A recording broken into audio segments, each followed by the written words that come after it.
హైదరాబాద్ సమగ్రాభివృద్ధి కోసం సర్కారు ప్రత్యేక కార్యాచరణతో ముందుకెళ్తోందని జిల్లా ఇన్ఛార్జ్ మంత్రి పొన్నం ప్రభాకర్ అన్నారు. భాగ్యనగరంలో వర్షాకాల సన్నద్దతపై అన్ని ప్రభుత్వ శాఖలు సమన్వయంతో పనిచేస్తాయని ఆయన చెప్పారు. వివిధ ప్రభుత్వ పథకాల అమలు, హైదరాబాద్ అభివృద్ధి ప్రాజెక్టులపై మంత్రి పొన్నం అధికారులతో సమీక్షించారు. జీహెచ్ఎంసీ పరిధిలో నీటి ఎద్దడి తలెత్తకుండా 18,000 ఆవాస యజమానులకు ఇంకుడు గుంతలు నిర్మించుకోవాలని నోటీసులు ఇచ్చామన్నారు. 300 గజాలు దాటిన స్థలంలో ఇల్లు కట్టేవారు తప్పనిసరిగా ఇంకుడు గుంత నిర్మించుకోవాలని సూచించారు.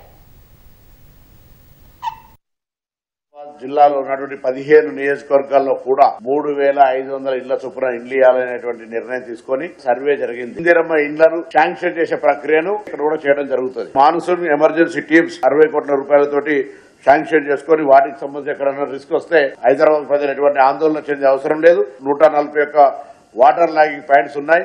వాటికి సంబంధించి కూడా భవిష్యత్తులో ఎటువంటి ఇబ్బంది జరగకుండా ఉండేటువంటి ఒక ప్రయత్నం చేయడం జరుగుతుంది. దాదాపు 18,000 సైట్స్ ఐడెంటిఫై చేసినాం. వాటన్నిటికీ ఒక నోటీస్ ఇచ్చేటనే వాటర్ హార్వెస్టింగ్ పిట్స్ ఏర్పాటు చేసుకోమని చెప్తాను. ఇది social responsibility. Ground water improvement అవుతుంది. హైదరాబాద్ లో ఉన్నటువంటి 300 గజాల పైన ఉన్నటువంటి ఇళ్లు ప్రతి ఒక్కటి వాటర్ హార్వెస్టింగ్ పిట్ ఏర్పాటు చేసుకోవాల్సిందే. దాన్ని సీరియస్ గా అమలు చేసే విధంగా అన్ని శాఖల సమన్వయంతో ఈ కోఆర్డినేషన్ తీసుకోవడం జరుగుతుంది.